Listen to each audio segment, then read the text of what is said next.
What's up guys, this is Balázs from Racing Brick. Today I will show you a set that has 4 wheels and has some mechanical functions, yet it's very different from anything you've seen on this channel so far. This is the brand new 40501 Wood and Duck set, the first item in the series of LEGO House limited editions. Let's see the details. On the front of the box you can see that this set is number 1 in the LEGO House limited edition series. We have the duck there and some nice references to the heritage of the original, like the old LEGO logo in the bottom corner. On the back you can see the plastic and the wooden versions of the duck together, a little story about the early days of LEGO and how Ole Christiansen started the company, and some features of the model itself. On the side of the box there are some extra facts about the duck and again a photo of the original wooden version. Now let's open it. As you see, the box opens in the classic way, the top can be folded up and the contents are revealed. The wooden duck and the upcoming sets of the series can only be purchased in the LEGO house in Billund. The set has 621 pieces, the price will be 599 Danish kronas, and it will be available from the 22nd of June when the LEGO house opens its doors again. There are 6 numbered bags in the box, a separate unnumbered bag with some bigger pieces and the cord, the building instructions and apparently no stickers. The manual has a quite unconventional format, it looks like a small book for the first sight. If you open it, there are quite a few details about the early years of LEGO and the different wooden toys they were producing initially. The wooden duck is one of the most iconic toys from that era. It was first produced in 1935 and it was manufactured until 1960, when LEGO decided to switch solely to plastic. It was designed by LEGO founder Ole Christiansen and it was produced in various sizes and shapes through the years. The building process is split to 6 stages, so let's get started with the first one. With the parts from the first bag, we are building the sturdy blue base of the set. The construction uses mostly studded bricks, but there are some technic parts as well. This means our duck will have some tricks up his feathers. The base is finished with a lot of blue tiles, more than 30 of them actually. After opening bag 2, we start to build the body. Mostly plates and bricks with a few studded technic pieces and some snot building at the back.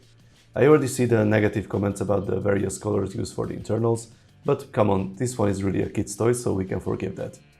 Bag 3 has mostly dark red pieces. We build the breast area first and attach it to the body. There's an interesting building technique used at several points of the set.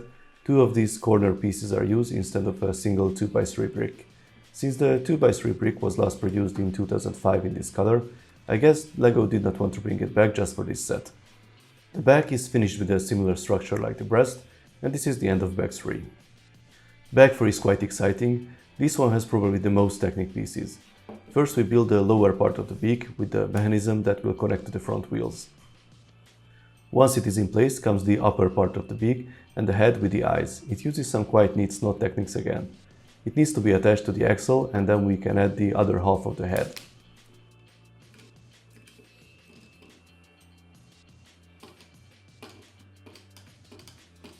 Once the long white technic beam is inserted, we can attach the whole body to the base, and we can already test how the moving beak works and still see the mechanism inside. Bag 5 has parts for the 2 wings. They are attached to the 3 technic pins we installed previously. Bag 6 is the last one. First there are 4 brick-built wheels to assemble and attach to the base. The next one is the string with the ring to pull the duck. The final item is a base. I'm not sure if it was part of the original wooden concept, but it's a nice addition to display the set, and it has 2 exclusive printed tiles besides the dozens of simple black tiles used. So here is the finished duck on the base. The building time was around 45 minutes. These are the extra pieces of the set, and this is the full part list from the instructions. The completed set looks great from all angles. I think it really looks like the original wooden toy. According to the designers, they tried several iterations, especially for the quacking mechanism, but at the end they settled with this design and the color combination. The build is actually quite sturdy. You can even pick it up by the head and it does not fall apart. It was a special goal of the designers, since there's a big chance that this toy will get into the hands of small children.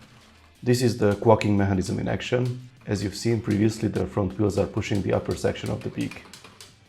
If we have a look from the bottom, you can realize that both axles have the same structure, but only the front one is used to push the beam up that is built in the neck. Since the build is not symmetrical, that is not the reason why it is built this way, but as one of the designers explained, there's a good reason for this. A very specific axle length was needed to connect the wheels, and the easiest way to achieve this was to use the same structure at the front and at the back as well. It also means that the axles cannot be pulled out accidentally. The stand is a nice extra for storage or display. It holds the dock steadily, but you don't need much force to remove it. To sum it up, I think it is a very nice set that pays homage to the roots of the LEGO company. If you have a chance to visit the LEGO house in Billund, then I definitely suggest to pick one up. If you like this video, then please give it a thumbs up. You can also subscribe and tap the notification bell if you don't want to miss my technique reviews and other LEGO RC videos. See you next time, bye bye!